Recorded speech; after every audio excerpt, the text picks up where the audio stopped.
तो बच्चों पर्सनली 4.1 का उदाहरण पहला है जिसमें दो पार्ट हैं। पहला पार्ट क्या कह रहा है, जॉन तथा जीवांती दोनों के पास कुल मिलाकर 45 कंचे हैं, दोनों ही 5-5 कंचे खो देते हैं। अब उसके पास कंचों की संख्या का गुणनफल जो है 124 है। अतः जॉन और जीवांती के पास आरंभ में कितने कंचे थे, इसके लिए द्विघात समीकरण बनाइए। हमको क्या बनाना है, द्विघात समीकरण बनाना है, पूरा हल करना नहीं है, सिर्फ हमको क्या बतानी है, इनकी द्विघात समीकरण बनाना है बस। ठीक है, तो चलिए इसको शुरू करते हैं। कैसे हल करेंगे, सबसे पहले देख लीजिए, यहाँ कह रहा है कि जॉन और जीवांती दोनों के पास 45 कंचे थे, दोनों को मिलाकर कितने कंचे थे, 45 कंचे थे। लेकिन हमको नहीं पता है कि जॉन के पास कितना कंचा था और जीवांती के पास कितने कंचे थे। तो सबसे पहले हम क्या करेंगे, दोनों की कितने कितने कंचे थे उनको हम मान लेते हैं। ठीक है, तो चलिए यहाँ पर लिखते हैं, माना जॉन के पास कंचों की संख्या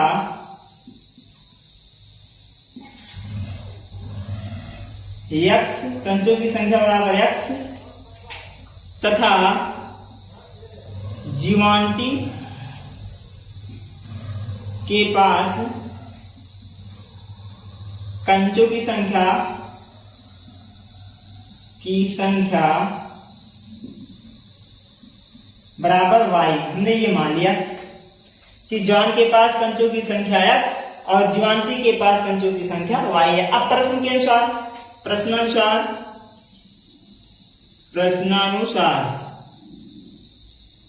के अनुसार क्या कह रहा है कि दोनों के पास कुल कितने कंचे हैं, 45 कंचे हैं। पहला कंडीशन क्या कह रहा है, दोनों के पास कुल 45 कंचे हैं। कितने कंचे हैं, 45 कंचे हैं, ये पहला कंडीशन है। तो जॉन और जीवांती दोनों को जोड़कर कुल कितने कंचे हैं, 45 कंचे हैं। तो जॉन का x और जीवांती का y दोनों को जोड़ लीजिए, x प्लस y बराबर कितना, 45 कंचे। ये हुआ हमारा समीकरण नंबर 1। क्लियर। अब दूसरा कंडीशन क्या कह रहा है, दोनों ही 5-5 कंचे खो देते हैं। जब दोनों 5-5 कंचे खो देते हैं तब जयंती के पास कंचों की संख्या है, जॉन के पास कंचों की संख्या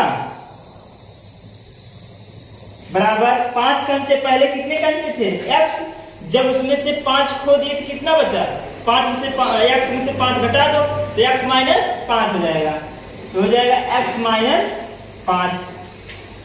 तथा जीवांती के पास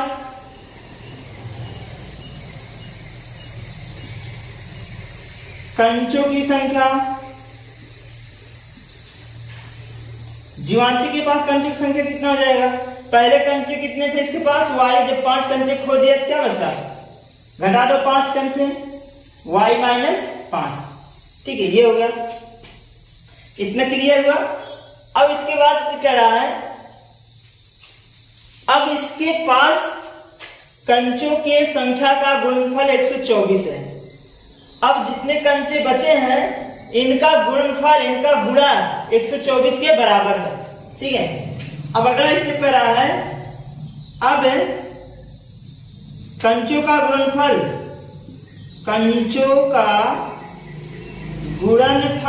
दोनों कंचों का गुणनफल 124 है। कितना है, 124 है। तो दोनों को गुणा कर लीजिए, x माइनस 5 और गुणे y माइनस 5 बराबर कितना, 124। क्लियर, गुणा कर दिए, x गुणा y में तो हो जाएगा xy, x गुणा y में xy, x गुणा 5 में तो हो जाएगा माइनस 5x। फिर इसका गुणा करेंगे 5 में y में, ठीक है, 5 गुणा y में करेंगे तो -5y हो जाएगा। 5 गुणा 5 में करेंगे तो माइनस माइनस प्लस और 25 बराबर कितना हो गया 124। क्लियर। अब आगे देखिएगा, अब थोड़ा हम पक्षांतर कर देते हैं, ठीक है। यहां से अगर हम यहां से मान रखें तो ये हमारा क्या हो जाएगा, हल करते हैं, 25 को उधर ले आइए, xy plus minus 5x minus 5y बराबर 124 और ये 25 प्लस से उधर गया क्या बना माइनस बना, तो माइनस कितना हो जाएगा 25 हो जाएगा। क्लियर। अब हम क्या करेंगे, यहां से अगर हम -5 कामा ले लें तो एक्स वाई, हमने यहाँ क्या ले लिया -5 कामा ले लिया, तो x प्लस वाई बचा बराबर कितना हो जाएगा, इसको घटा देते हैं 14 में से 5 घटाएंगे 9 आएगा, यहाँ बचेगा 1, 11 में से 2 घटाएंगे कितना आएगा 99 आ जाएगा, ठीक है। कितना आ गया 99, ठीक है। अब यहाँ से देखते हैं कि x प्लस वाई, यहाँ क्या लिखा है x प्लस वाई, तो x प्लस वाई का मान जो है वो किसके बराबर है 45 के बराबर है। अब यहाँ से x प्लस वाई का मान समीकरण 1 से देखते हैं, x प्लस वाई का मान कितना है 45, यहाँ पर रख देंगे तो लिखेंगे समीकरण 1 से x प्लस वाई बराबर 45 रखने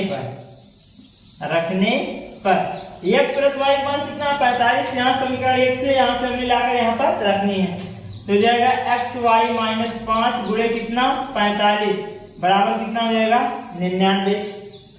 अब एक्स वाई माइनस 5 गुणा करेंगे 25 हो जाएगा और 5 और 20 और 20 और 2 कितना होता है 20 और 20 2 22 हो जाएगा बराबर कितना होगा 99। ये है माइनस में उधर जाएगा क्या बनेगा प्लस बन जाएगा, तो एक्स वाई बराबर होगा 99 प्लस 225। जोड़ देते हैं इसको, एक्स वाई मान कितना आ जाएगा 9 और 5 14 14 4 हासिल 1 9 2 11 और 12 2 1 3 से कितना आ गया 24। एक्स और वाई का मान कितना आ गया, एक्स वाई बराबर कितना आ गया 324। अब जो एक्स वाई का मान आया है इसको हम लिख देते हैं समीकरण नंबर हमारा कितना हो जाएगा, ये 2 मान लेते हैं, कितना है 2 है। अब क्या करेंगे, यहाँ से x की वैल्यू निकाल कर या फिर हम y की वैल्यू निकाल कर समीकरण 1 में रख देंगे तो हमारा द्विघात समीकरण बन जाएगा, ठीक है। क्योंकि द्विघात समीकरण में सिर्फ एक ही चर होते हैं, इसमें कितने चर हैं 2 चर हैं, एक चर बनाना है और इसका घात 2 बनाना है, तो यहाँ से चाहे x की वैल्यू निकाल लीजिए चाहे y की वैल्यू निकाल लीजिए, ये समीकरण में ले जाकर रख देंगे, ठीक है। तो यहाँ से हम y की अगर वैल्यू निकालें y की वैल्यू, तो y बराबर हो जाएगा 324 बटे x। अब ये y की वैल्यू समीकरण 1 में रखने पर, ठीक है, लिखेंगे y बराबर 324 बटे x समीकरण किसमें 1 में रखने पर, 1 में रख देते हैं। 1 हमारा कहाँ है, यहाँ है, जो कि है कितना x प्लस वाई बराबर कितना 45, तो y के स्थान पर रखिए यहाँ पर x प्लस 324 बटे x बराबर 45, इसका गुणा है इसका बटा 1 बना लेते हैं, फिर यह गुणा कर लीजिए, x गुणा x में x स्क्वायर, 1 गुणा 324 में 324 हो जाएगा और बटे 1 गुणा x में x स्क्वायर हो जाएगा बराबर कितना 45, इसका गुणा वहां कर देंगे x स्क्वायर प्लस 324 और बराबर x गुणा 45 में तो हो जाएगा 45x, 45 इधर लाएंगे तो माइनस बन जाएगा, तो x स्क्वायर माइनस 45x और प्लस 324, यहाँ क्या बचा, जब इस पूरा इधर चलाया बचा कितना 0। तो इस प्रकार से हमारा क्या बन गया द्विघात समीकरण बन गया, ठीक है। तो इसको हम इस प्रकार से द्विघात समीकरण बनाएंगे। तो यहाँ पर देखिए हमने 2 चर माने थे, क्या 2 चर, एक x चर एक दूसरा y चर। तो अगर आप 2 चर मानेंगे तो इस प्रकार से लगाएंगे, ये पहला विधि है, ये क्या है फर्स्ट विधि है, फर्स्ट विधि, ये क्या है फर्स्ट विधि है, पहले विधि से हम इस तरह से लगाएंगे। अगर आप केवल एक चर मानते हैं तो देखिए इसको किस तरह से लगाते हैं, जो दूसरी विधि है उसको भी बता देते हैं, इसलिए इसी सवाल पे। ठीक है, देखिए यही सवाल हम दूसरे विधि से कैसे लगाते हैं। अगर हम केवल एक चर माने, दो चर ना माने, केवल एक चर माने तो कैसे हल करेंगे। तो ये हमारा दूसरा विधि है, इसको भी देख लेते हैं। दूसरा विधि क्या है, जैसे इसमें हमने क्या मान लिया, यहाँ दिया क्या गया है, कह रहा है कि दोनों के पास मिलाकर कितने कंचे हैं, 45 कंचे हैं। दोनों के पास मिलाकर कितने कंचे हैं, 45 कंचे हैं। एक चीज यहाँ पर ध्यान रखिए, अगर मान लेते हैं किसी के पास 100 रुपया है, ठीक है, किसी दो लोग को मिलाकर हमने बताया एक लोग और प्लस दो लोग, दोनों लोग को मिलाकर उस दोनों के पास 100 रुपया है। लेकिन आपको नहीं पता है कि पहले के पास कितना है, दूसरे के पास कितना है, लेकिन ये पता है कि दोनों को मिलाकर 100 रुपया है। ठीक है, अगर 100 रुपया है, इसमें से अगर किसी एक का मान पता चल जाए, किसी एक के पास जितना रुपया अगर पता चल जाए तो दूसरे के पास आप पता कर सकते हैं कि नहीं। जैसे मान लीजिए एक के पास हो गया 40 रुपया, अगर आपको पता चल गया कि एक के पास 40 रुपया है तो तुरंत दूसरे के पास जो रुपया होगा पता कर सकते हैं। कैसे, 100 में से 40 को घटाएंगे, तुरंत बता सकते हैं कि दूसरे के पास कितना रुपया है। तो क्या करोगे, 100 माइनस 40 घटाओगे और तुरंत आ जाएगा कितना, 60। तो ये हो जाएगा दूसरे के पास कितना रुपया है। क्लियर, बात समझ में आई। अब उसी प्रकार से हम अगर किसी एक का मान लें, जैसे हम मान लेते हैं कि जॉन के पास x कंचे हैं। अगर हम मान लें कि जॉन के पास x कंचे हैं और कुल कंचों की संख्या कितना है, 45। मतलब जो जॉन है और जो जीवंती हैं दोनों के मिलाकर कितने कंचे हैं, 45 कंचे हैं दोनों के पास।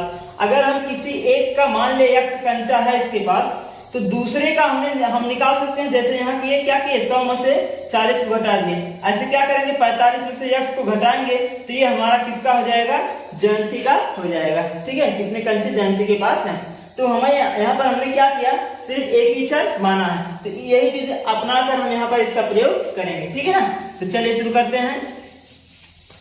जैसे यहाँ हमने मान लेते हैं जान के पास कंचों की संख्या कितना है, x है, तो जयंती के पास कितना हो जाएगा, 45 माइनस x। कितना हो जाएगा, 45 माइनस x। यहाँ भी हमने बताया कैसे करना है, तो 45 माइनस x हो जाएगा। अब देखिए यहाँ पर प्रश्नानुसार प्रश्न के अनुसार क्या बोल रहा है उसको देखते हैं। कह रहा है कि क्या बोल रहा है यहाँ पर, दोनों ही 5-5 कंचे खो देते हैं। जब दोनों 5-5 कंचे खो देते हैं, 5-5 कंचे खो देते हैं, तब जॉन के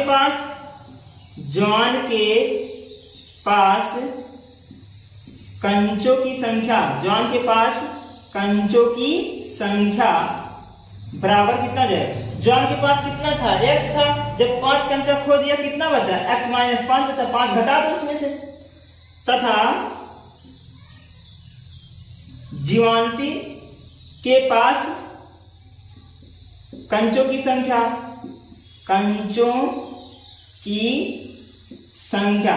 अब जीवांती के पास कितना कंचा हो जाएगा, उसके पास 45 माइनस x कंचे थे। जब 5 खो दिया तो कितना बचेगा, 45 माइनस x और माइनस 5 और खो दिया इसमें से, तो टोटल मिलाकर 45 घटाएंगे तो हो जाएगा 40 माइनस 5, 40 माइनस x। कितना हो जाएगा, 40 माइनस x कंचे हो जाएंगे। तो ये 5-5 कंचे खोने के बाद जॉन के पास इतना कंचा बचा और जीवंती के पास 40 माइनस x कंचे बचे। ठीक, अब अगला कंडीशन क्या बोल रहा है, अगला कंडीशन कह रहा है कि अब इनका गुणनफल 124 के बराबर है। ठीक है, अब दोनों के कंचों का गुणनफल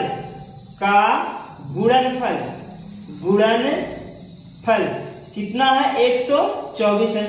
तो दोनों का गुणनफल कर दो, x माइनस 5 और दूसरे का कितना, 40 माइनस x। दोनों का गुणनफल कितना है, 124 है। ठीक है, अब क्या कर देंगे, गुणा कर लीजिए। पहले का गुणा पहले में होगा तो 40x होगा, फिर पहले गुणा दूसरे में होगा तो माइनस x स्क्वायर हो जाएगा। अब दूसरा था, ये दूसरे गुणा दूसरे में करेंगे तो 4 पंचे 20 माइनस 200 हो गया। अब दूसरे गुणा फिर दूसरे में करेंगे तो माइनस माइनस प्लस हो जाएगा, और 5 गुणा x में करेंगे तो 5x हो जाएगा, और बराबर 124।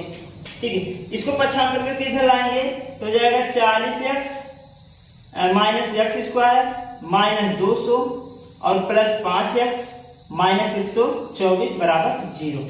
क्लियर।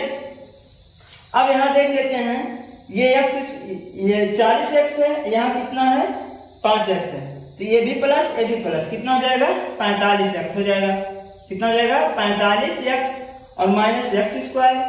ठीक है, और ये 200 है और 124 दोनों माइनस माइनस में से जुड़ जाएंगे तो माइनस 324 हो जाएगा। ठीक, अब यहाँ क्या बचा 0, इसको क्रम से लिख लेते हैं, minus x square minus 45x और ये माइनस प्लस है ये, और माइनस 324 बराबर 0। अगर इसमें से हम माइनस कॉमन निकाल लें तो हो जाएगा एक्स स्क्वायर माइनस 45x और प्लस 324 बराबर 0।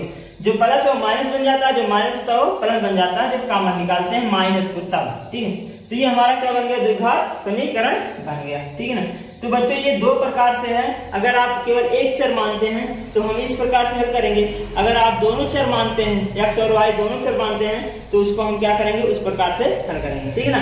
तो ये क्वेश्चन नंबर उदाहरण नंबर 1 का पहला पार्ट था। अब देखेंगे दूसरा पार्ट। ठीक है, तो बच्चों ये उदाहरण नंबर 1 का दूसरा पार्ट है। रहा एक कुटीर उद्योग एक दिन में कुछ खिलौना बनाता है। ठीक है, कोई छोटा उद्योग है जो कि एक दिन में कुछ खिलौने बनाते हैं।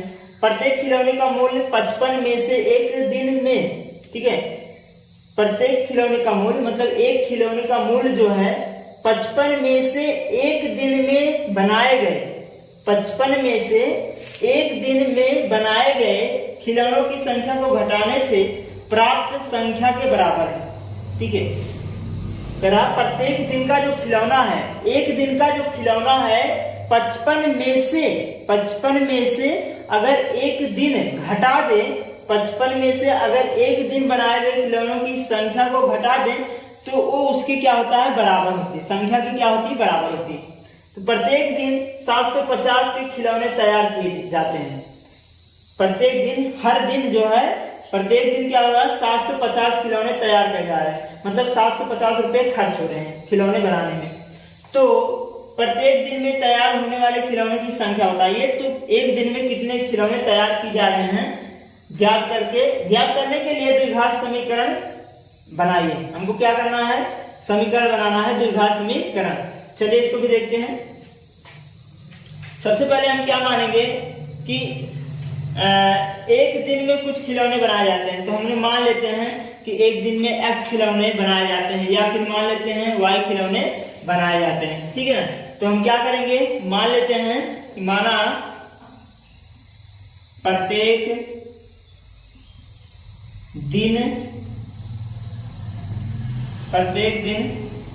मान लेते हैं प्रत्येक दिन तैयार होने वाले खिलौनों की संख्या, हमको यही मानना है, माना प्रत्येक दिन में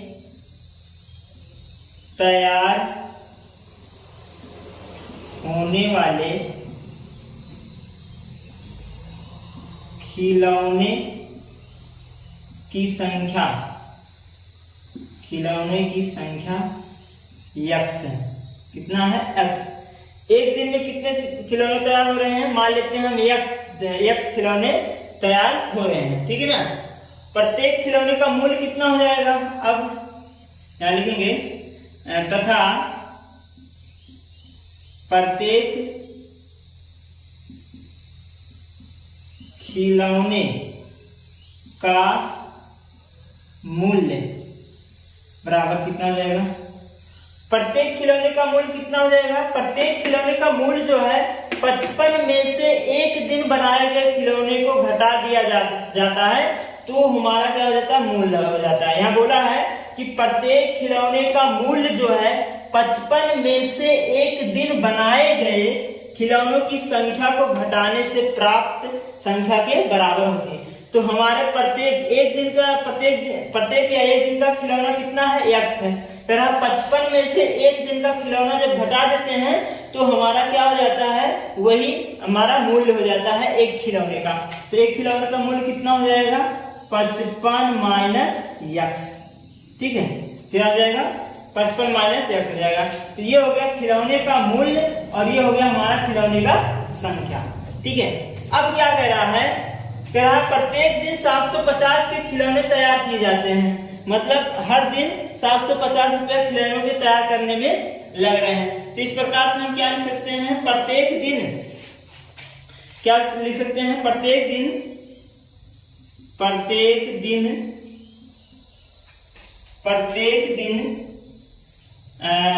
दिन में खिलौने को बनाने में खर्च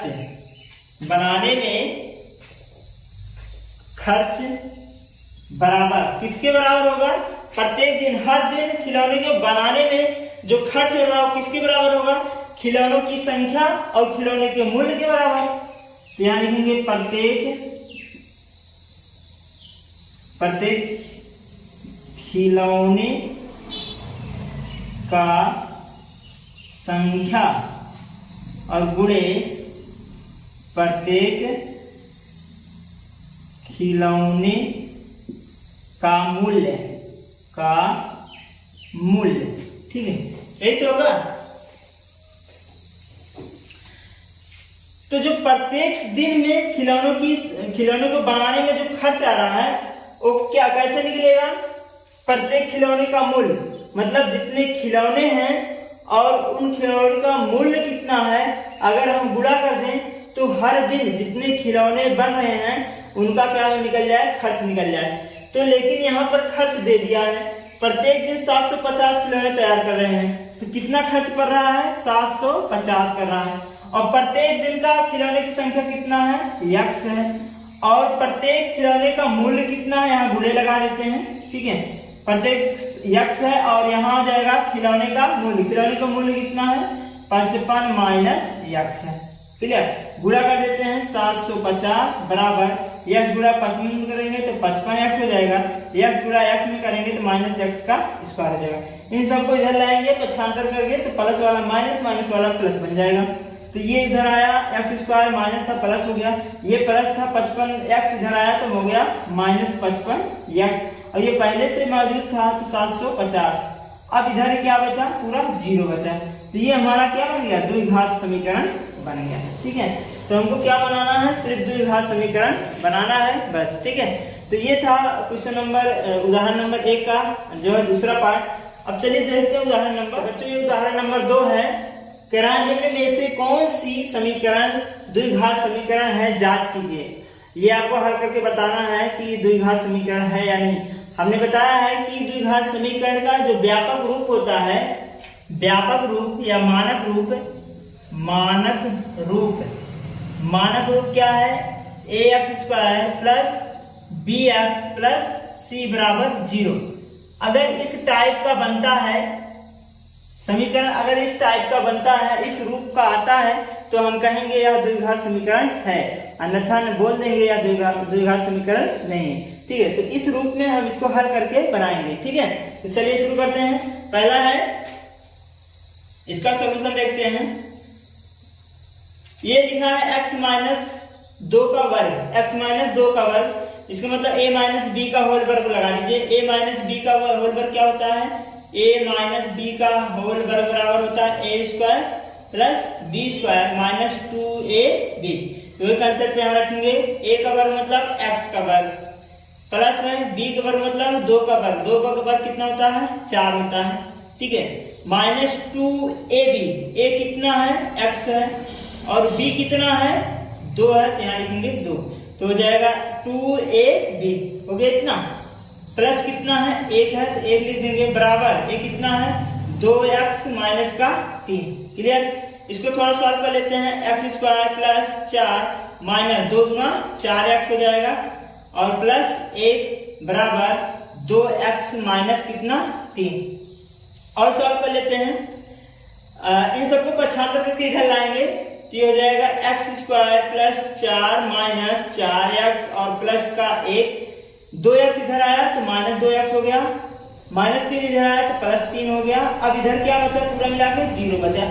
क्लियर, अब यहां से देखते हैं, ये हो जाएगा x स्क्वायर ये यहाँ पर देखिए 4x है, यहाँ 2x है, ए भी माइनस x वाले पद को, सिर्फ x वाले पद को हम क्या कर देंगे, जोड़ेंगे।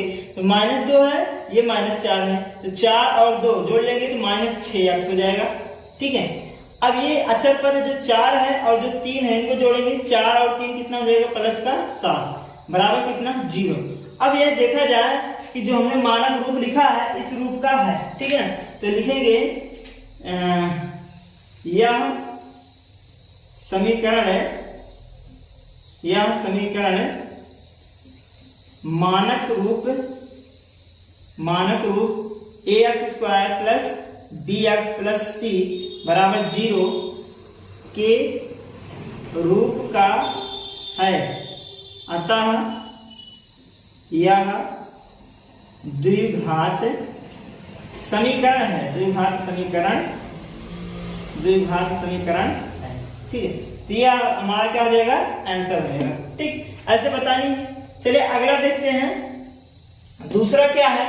दूसरा ये है x ब्रैकेट में x प्लस 1 प्लस 8 बराबर x प्लस 2, दूसरे ब्रैकेट में x माइनस 2 है। ठीक है, तो यहाँ भी क्या कर लेते हैं, तो सबसे पहले इसका हम गुणा करा लेते हैं। गुणा करा लीजिए, x गुणा x में तो हो जाएगा x का स्क्वायर, x गुणा 1 में तो प्लस x, और प्लस क्या है, 8 है बराबर। ये देखिए यहाँ पर एक सूत्र बन गया। सूत्र आपको पता होगा, ये वाला सूत्र a प्लस b एक ब्रैकेट में और a माइनस b एक ब्रैकेट में बराबर होता है a² माइनस b²। ठीक, तो ये वाला सूत्र यहाँ हम लगाएंगे, तो लगा लेते हैं। तो a क्या है, x है, x का वर्ग और -2 का वर्ग मतलब कितना हो जाएगा, 4 हो जाएगा। इन दोनों को हल करेंगे, इतना आ जाएगा। इन सबको पक्षांतर करके इधर ले आइए, तो जाएगा x² प्लस x प्लस 8 बराबर, ये इधर आया x² इधर आया तो -x² हो गया, और ये इधर आया +4 हो गया। अब इधर क्या बचा, पूरा 0 बचा। यहाँ देखिए ये माइनस है, ये प्लस से घट जाएगा तो 0 आ जाएगा, कट जाएगा तो 0 आ जाएगा। बचा कितना, x प्लस 8 4 12 बराबर 0। अब देखिए यहाँ पर हमने बताया है कि a कभी 0 नहीं होना चाहिए, जो x² का गुणांक है a वो कभी 0 नहीं होना, लेकिन यहाँ पर क्या हो गया, 0 हो गया। तो ये जो है इस रूप का नहीं है। तो यहाँ लिखेंगे कि यह समीकरण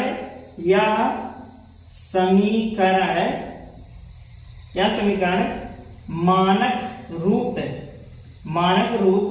ax² plus bx plus c बराबर 0 के रूप का नहीं है। अतः यह द्विघात समीकरण नहीं है। ठीक, तो ये हमारा क्या हो जाएगा, आंसर हो जाएगा। चलिए अगला हम कर लेते हैं। अगला हमको ये दिया है जो कि इस प्रकार से है, x ब्रैकेट में 2x प्लस 3 बराबर x² प्लस 1। इसको भी सॉल्व कर लेते हैं। पहले गुणा पहले करेंगे। ठीक है, पहले गुणा पहले कर लेते हैं, तो ये हमारा हो जाएगा 2x की घात 2, x गुणा 3 में करेंगे तो 3x हो जाएगा बराबर x² प्लस 1। ठीक है, अब इसको थोड़ा सॉल्व कर लीजिए, और ऐसे सॉल्व करेंगे तो इनको पक्षांतर करके इधर ले आइए। तो 2x² प्लस 3x और माइनस का x² और माइनस का 1 बराबर 0। ये 2x² है, ये x² है, घटा दीजिए दो में से 1, तो ये जाएगा x² और ये हो जाएगा प्लस 3x और माइनस का 1 बराबर 0। क्लियर। अब यहाँ हम क्या कर सकते हैं, इस रूप का है ना, दिख रहा है, यहाँ लिखेंगे यह समीकरण ax² plus bx plus c बराबर 0 के रूप का है। अतः यह द्विघात समीकरण है। ये भी क्या द्विघात समीकरण है। चलिए अगला देखते हैं, लास्ट वाला। लास्ट हमारा है, लास्ट क्या है, x प्लस 2 का घात क्यूब बराबर x का क्यूब माइनस 4 है। तो यहाँ एक सूत्र आ जाता है। सूत्र क्या है, a प्लस b का होल क्यूब क्या होता है, a का क्यूब प्लस b का क्यूब प्लस 3ab और एक ब्रैकेट में a प्लस b। ये वाला सूत्र हम यहाँ पर प्रयोग करेंगे। x हमारा a हो जाएगा और 2 हमारा b हो जाएगा, यहीं पर रख देंगे। ठीक है, तो हल कर लीजिएगा। a का क्यूब मतलब x का क्यूब, b का क्यूब मतलब 2 का क्यूब, 2 का क्यूब कितना होता है 8 होता है, और प्लस 3ab, a कितना है x है, b कितना है 2 है, 3ab हो गया। और एक ब्रैकेट में क्या होता है, ब्रैकेट में a प्लस b मतलब x प्लस 2 और बराबर कितना है यहाँ पर x का क्यूब माइनस 4, ये हो गया। ठीक है, इतना हो गया। और सॉल्व करते हैं आगे। ये हो जाएगा x का क्यूब प्लस 8 और ये जोड़ो 3 दूनी 6 हो जाएगा, 3 दूनी 6x, तो ये हो जाएगा प्लस 6x और एक ब्रैकेट में क्या होगा x प्लस 2 और बराबर क्या है x क्यूब माइनस 4 है। आगे सॉल्व कर लेते हैं। x cube plus 8 plus 6x। ठीक है, और यहाँ हो जाएगा गुणा करा लेते हैं इसको, 6 में x गुणा करेंगे 6x स्क्वायर हो जाएगा, 6 को गुणा 2 में करेंगे 6 दूनी 12x हो जाएगा और बराबर हो जाएगा x क्यूब माइनस कितना 4। ठीक है, बराबर। अब सबको पक्षांतर करके उधर भेज देते हैं, जितने हैं उनको सबको क्या करेंगे पक्षांतर करके हम इधर भेज देंगे। सबको पक्षांतर करके उधर लाइए तो जाएगा x cube plus 8 plus 6x square plus 12x, 3x इधर आया तो माइनस x क्यूब हो गया, 4 इधर आया तो प्लस 4 हो गया। अब यहाँ क्या बचा 0 बचा। ठीक है, अब इसको हल कर लीजिए। देखिए x क्यूब क्या हो गया कैंसिल होगा, ये माइनस था ये प्लस था, क्या बचा 6x का स्क्वायर और क्या बचा 12x बचा और क्या बचा 8 4 12 प्लस 12 बचा बराबर 0। तो ये हमारा क्या है इस रूप का दिख रहा है ना, मानक रूप जो हमने माना व्यापक समीकरण द्विघात समीकरण उसके रूप का है। तो यहाँ लिखेंगे यह समीकरण क्या है द्विघात समीकरण है। ठीक है, तो ये हमारा क्या हो जाएगा आंसर हो जाएगा। तो बच्चों ये उदाहरण नंबर दूसरा था जो कि पर्सनली 4.1 में 2 उदाहरण थे, हमने दोनों पूर्ण करवा दिया, कंप्लीट करवा दिया है। तो आज क्लास बस यहीं तक। कल अगले क्लास में आप सबको पर्सनली 4.1 के सवाल बताए जाएंगे। ठीक है ना। तो बच्चों अगर ये क्लास आपको अच्छा लगा हो तो लाइक और सब्सक्राइब करिएगा और यह क्लास अपने दोस्तों के साथ भी शेयर करिए और कमेंट अपना जरूर लिखा करिए क्योंकि आपके कमेंट से हमको मोटिवेशन मिलता है। ठीक है, जय हिंद, धन्यवाद बच्चों।